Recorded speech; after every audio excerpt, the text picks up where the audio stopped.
Salut à tous. Les gars, j'ai une petite question à vous poser. Où sont passés tous ceux qui dénonçaient les conflits d'intérêts pendant le Covid-19?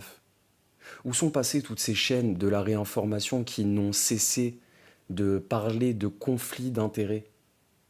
Pourquoi Aberkan, qui nous vend toujours l'idée d'un journalisme, alors lui apparemment il est au-dessus des autres, hein, vous comprenez, parce que lui il connaît la charte de Munich, lui il sait donner, comment dire, à ses auditeurs alors plusieurs points de vue différents, tu vois ce que je veux dire? Enfin, quand on l'écoute, il fait mieux que les journalistes.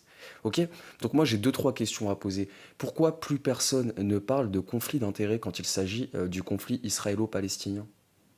Comment se fait-il que des chroniqueurs, des journalistes, énormément de chroniqueurs et de journalistes, même des hommes politiques, qui sont affiliés de près ou de loin à Israël, comment peuvent-ils venir sur les plateaux, nous raconter leur version de l'histoire, nous donner des orientations à voir, hein, parce que maintenant c'est comme ça, ils nous disent comment penser, comment réagir, et qu'il n'y ait personne pour ne serait-ce que poser la question du conflit d'intérêts.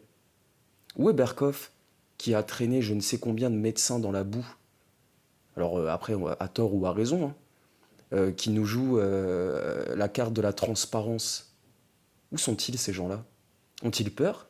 Sont-ils fébriles à l'idée de dénoncer qu'un tel ou un tel est en lien avec Israël, par exemple? Et que la moindre des choses, c'est pas un problème d'être en lien avec Israël, hein, mais la moindre des choses, ce serait de le préciser. Tout comme un médecin doit préciser avec qui il bouffe, avec qui il chie. Enfin, en tout cas, si on vous écoute, c'est ça. Donc moi, je pense vraiment que le Covid, c'est une sacrée arnaque. C'est juste le moyen de rassembler un peu les gens en colère et de tirer un maximum d'oseille avec ça. Parce que le Covid, vous savez, c'est un sujet très rémunérateur, hein, en publicité, en YouTube Money, en dons. Il y a des gens qui ont refait leur vie grâce au Covid, comme Florian Philippot, par exemple. Donc voilà, les amis, je pose cette question. Où sont les dénonceurs des conflits d'intérêts? Pourquoi Idriss Aberkan, qui cultive soi-disant une liberté totale, euh, pourquoi n'invite-t-il pas Alain Soral? Je veux dire, il a invité plein de gens controversés. Pourquoi? Il a peur de quoi finalement?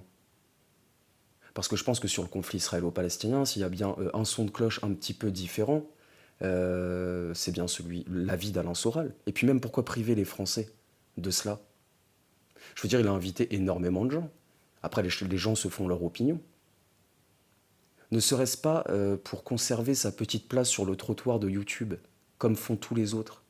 Parce que soyez pas dupes, les amis.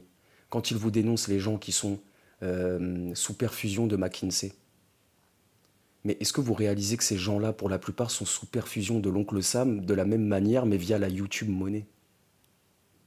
Faut vraiment que vous réalisiez ça, en fait.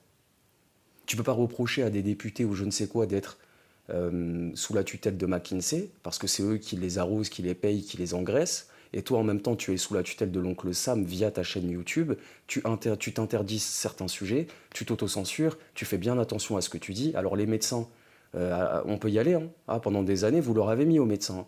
Et puis là on se chie dessus quand il s'agit de parler de conflits d'intérêts en rapport avec ce qui se passe en ce moment en Israël ou en Palestine. Voilà. Hypocrisie grasse. Et j'espère qu'un jour on sortira de ça.